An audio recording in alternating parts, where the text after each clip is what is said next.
Hi, I'm Wendy Rutledge, and this is Palm Beach TV, a production of the Palm Beach Civic Association. Here's what's coming your way next on your only island newscast. Town leaders share their visions of Palm Beach achievements and challenges. You'll hear from the featured speakers at this year's Directors Luncheon. How to prevent a condo collapse like the one in Surfside from ever happening on the island. You'll learn about the ideas shared at the recent structural safety seminar. A fixture in the Palm Beach Art Gallery scene, Lyman Gallery goes virtual. See the move it is making online. You'll meet the new directors and a new executive committee member here at the Civic Association. Kudos to a longtime champion of education. One of our own directors receives a deserving accolade. And don't be surprised when a new, fresh email called The Civic arrives in your inbox. We'll show you the newsletter's whole new look. These stories and much more next on Palm Beach TV.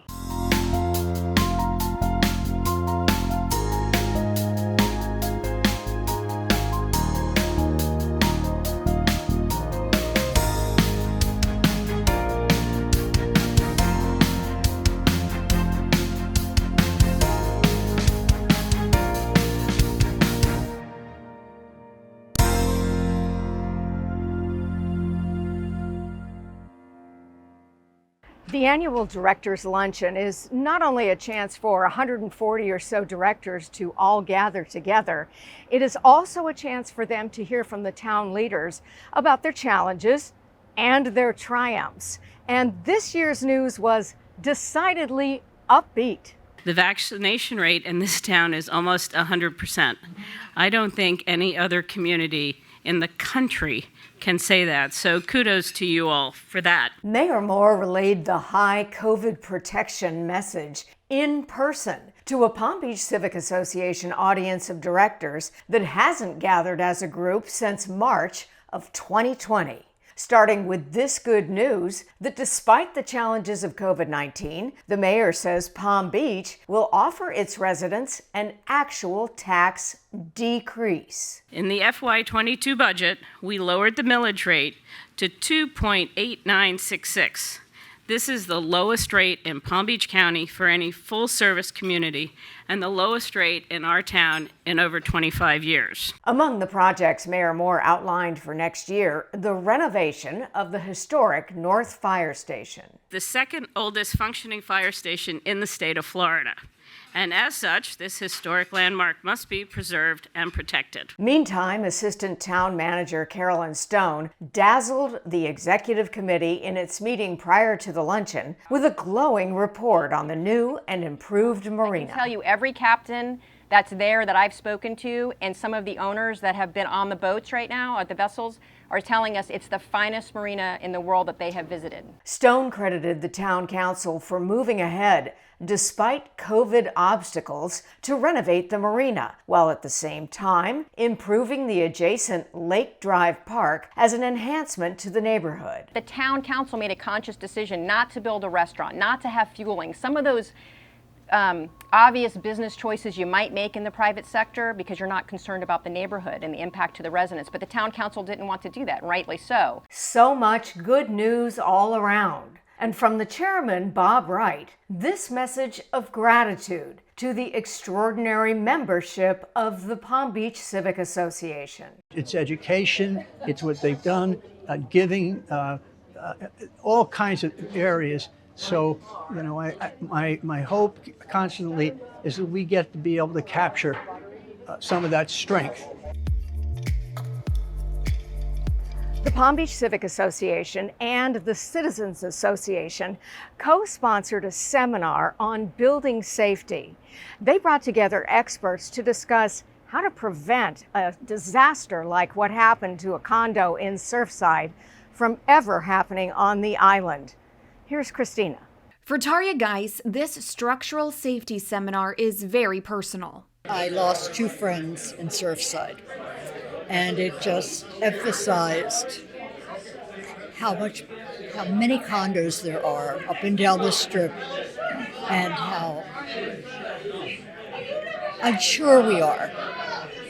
I mean, there's always that possibility. You wake up the next morning or not wake up the next morning. And it's very, very serious and something none of us want to deal with. Before Thanksgiving, Director of Planning and Zoning for the town of Palm Beach, Wayne Bergman, a structural engineer and a condo law attorney, were featured speakers at a structural safety seminar. It was co-sponsored by the Palm Beach Civic Association and the Citizens Association. The goal? To share best practices about how to avoid a condo collapse like the tragic disaster in Surfside. Whatever Palm Beach does, I want it to be the standards that are the highest standards for an area with a saltwater environment. And so I don't know what those are yet. Wayne Bergman briefly debuted a proposed plan requiring condos to get recertified for safety after 25 years of the age of the building. A stronger, more aggressive plan than the recertification after 30 years that's required in Dade and Broward counties. This has been great, but what are we going to do next? I think that he should bring that forward, and then the council can deliberate on it and we can have a vote. Bergman says his plan is ready for council review and could be on the agenda in the next month or two. As for Tyra Geis, after living here for 7 years, she is ready to see change to prevent something that ended up killing her 2 friends, something that she never imagined before this past June. I was not really nervous before, to be honest with you, other than flooding. That was my concern. But now that I've seen, and I've had friends that have died in that, it's a whole different story. It's so serious for all of us. We never know. None of those people ever thought. So what is next? Well, lots of ideas were shared here, so it's safe to assume that a plan will be drawn up and presented to Town Council in the new year. For Palm Beach TV, I'm Christina Nicholson reporting. From construction services to landscape services, the island can be a pretty noisy place these days. And the Palm Beach Town Council is thinking about cutting some of the hours for those services on the island. But what was really interesting at the last town council meeting was just how many landscapers came to the microphone and told the council, look, if you cut our hours, you may hurt our businesses and reduce the amount of services that they can provide the island. We're going to suffer irreparable harm. We are going to lose employees because we aren't allowed to do the work that we would normally work, and they can go in any other community in the county and work. So our skilled labor is going where they can get overtime on Saturdays, but we can't do that here on the island if you change it the way you're proposing to change. When it comes to producing the work that you all require, you're making it more and more difficult. It's not easy to go out in the hot sun in the summer and accomplish this work that's needed on the island for beautification. My point is that taking away that time to be able to accomplish these tasks of quietly putting a plant in the ground or getting in a tree and using a pole saw to trim this material will, I think, ultimately hinder the beautification and continued care that we try to give these homes in the town. It seems that so many of our local businesses have pivoted their business model just a little bit in the wake of the pandemic to go for more online sales. And that is just what happened at a local gallery. Here's Christina to explain. This is the artist, Louis Finkelstein. It's in the state. For about 40 years, Ellen Lyman has filled the walls of Palm Beach with her artwork and creations from other fellow artists, near and far. This is a Danish painter. Okay. The name is Eva Tabetny. But now, she's opening new doors, digital doors, on the internet. That's the way you sell art today. You have to be online and available, easily available. It's obvious that this has made this more important since COVID. And I think what we sell, which is original paintings, are very transferable, very easily transported, and will show up beautifully online. And I think it gives a not just local, but national and international market for my artists. She calls it the Netflix of art, being able to choose beautiful art at beautiful prices, not only helping the artists by giving them a worldwide platform, but by catering to art collectors as well. There's a lot of talent available, and we hope we can present this in the new website, the Palm Beach Art Collection, to collectors around the world. In fact, we made our first sale to somebody in Seoul, South Korea. You can shop in person here in the Paramount Building, or you can head online to their brand new website at thepalmbeachartcollection.com. For Palm Beach TV, I'm Christina Nicholson reporting.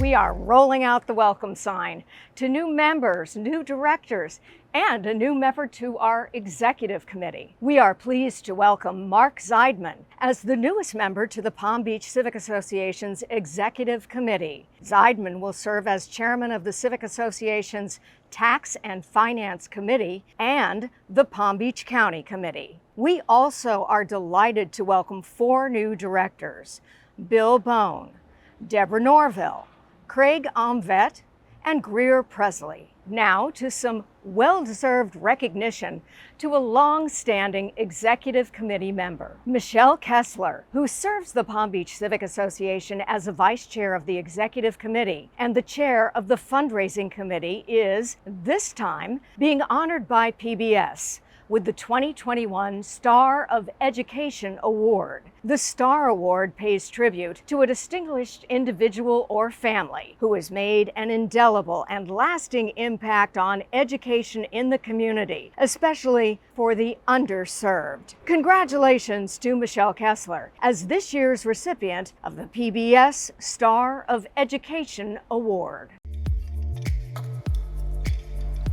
And now here's Christina again, coming back to tell us about a transformative project she's been working on. Did you catch the Civic this week? We've rebranded Membership Matters to create The Civic. This monthly newsletter will come to you with a brighter layout, featuring the splash of colors in our pinwheel logo. Each month, your eye will be drawn to pictures of your friends and neighbors around town and at our Palm Beach Civic Association events. You'll learn what's trending on social media and what future Civic Association gatherings you may want to attend. Be civic-minded and look for The Civic in your inbox at the end of every month.